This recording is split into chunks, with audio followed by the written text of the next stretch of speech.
Good morning. We begin today, November 2nd, with a major consequence of the ongoing federal government shutdown, which has now entered its second month. As of yesterday, the Supplemental Nutrition Assistance Program, commonly known as SNAP or food stamps, has been suspended.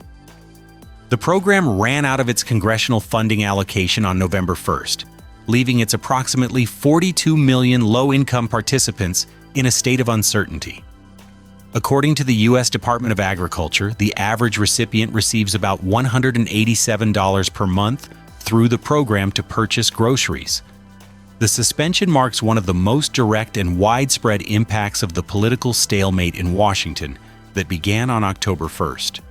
The path to resolving the funding lapse remains unclear, with both parties entrenched in their positions. Reports indicate that Democrats have voted against measures to reopen the government over a dozen times, citing concerns over potential cuts to Medicaid and expiring tax cuts related to the Affordable Care Act. Meanwhile, Republicans recently blocked a standalone bill that would have funded the SNAP program specifically, insisting on a broader agreement to resolve the entire budget. This deepening crisis has become a central theme on the campaign trail. Former President Barack Obama has re-entered the political fray, holding rallies in key states with upcoming gubernatorial elections.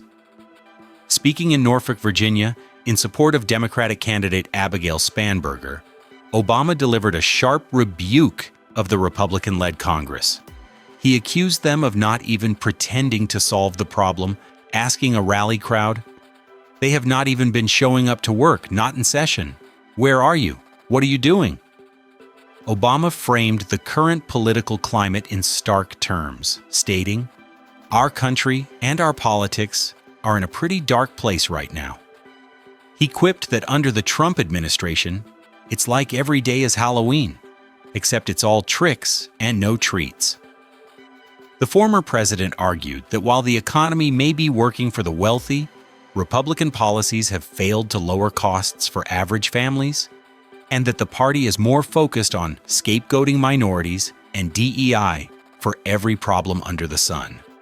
Obama later traveled to Newark, New Jersey to headline a similar rally for Democratic gubernatorial candidate Mickey Sherrill, who is in a tight race against Republican Jack Ciattarelli. President Donald Trump has forcefully pushed back against this narrative. He places the blame for the shutdown squarely on the Democrats, whom he recently referred to as crazed lunatics. Speaking to reporters this week, Trump said, "The shutdown proceeds because the Democrats just don't know what they're doing. All they have to do is say, 'Let's go. Let's open up our country,' and everything snaps back into shape." The president has also taken to his Truth Social platform to advocate for a dramatic change to legislative procedure, urging Senate Republicans to eliminate the filibuster. He warned that Democrats would do the same at their first opportunity to advance their own agenda, which he claimed would include packing the Supreme Court and adding new states. In a post on Saturday, he wrote, "Don't be weak and stupid. Fight, fight, fight. Win, win, win. We will immediately end the extortionist shutdown, get all of our agenda passed, and make life so good for Americans." As the rhetoric intensifies, federal workers remain furloughed, and millions of Americans are now facing the loss of food assistance, with no clear end to the shutdown in sight. While the political battle rages at home, the Trump administration is also making headlines with a bold and confrontational move on the international stage. President Trump has issued a direct threat of military action against Nigeria if the West African nation does not take greater steps to halt the killing of Christians within its borders. The threat was delivered via a post on his Truth Social platform on Friday. The president stated, quote, "If the Nigerian government continues to allow the killing of Christians, the USA will immediately stop all aid and assistance to Nigeria and may very well go into that now disgraced country, guns a-blazing, to completely wipe out the Islamic terrorists who are committing these horrible atrocities." The post continued with a direct order to the U.S. military leadership, "I am hereby instructing our Department of War to prepare for possible action," Trump wrote. "If we attack, it will be fast, vicious, and sweet, just like the terrorist thugs attack our cherished Christians. Warning: the Nigerian government better move fast." This extraordinary public warning comes just a day after the president announced his intention to designate Nigeria as a country of particular concern under the International Religious Freedom Act of 1998. This designation is reserved for nations that have engaged in or tolerated severe violations of religious freedom. The combination of the official designation and the public threat of military intervention marks a significant escalation in U.S. policy toward Nigeria, a country that has long struggled with violence from extremist groups like Boko Haram and conflicts between herders and farmers that often take on religious dimensions. The Nigerian government has not yet issued a formal response to the president's statements. In a starkly different approach to foreign policy, the administration is simultaneously working to de-escalate tensions with a global superpower.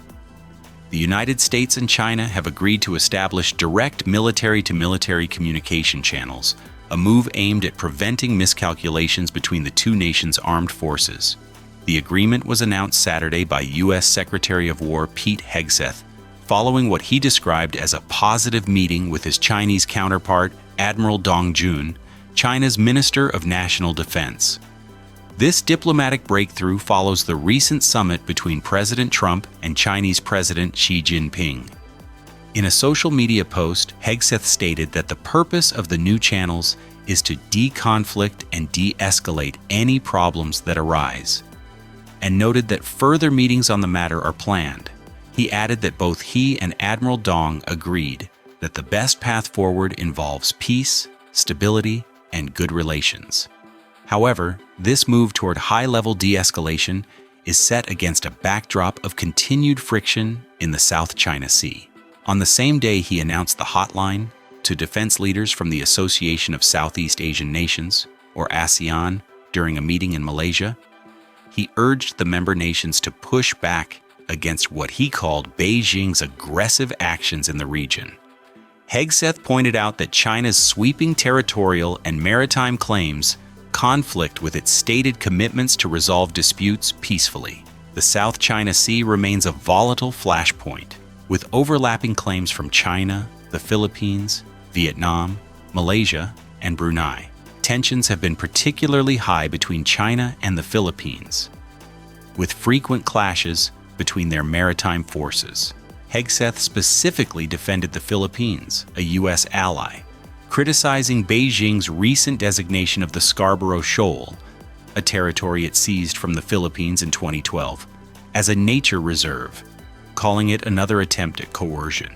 Hegseth proposed that ASEAN nations create a shared maritime domain awareness network to deter provocations and welcome plans for a joint ASEAN-US maritime exercise scheduled for this December, which is intended to strengthen coordination and safeguard freedom of navigation in the contested waters.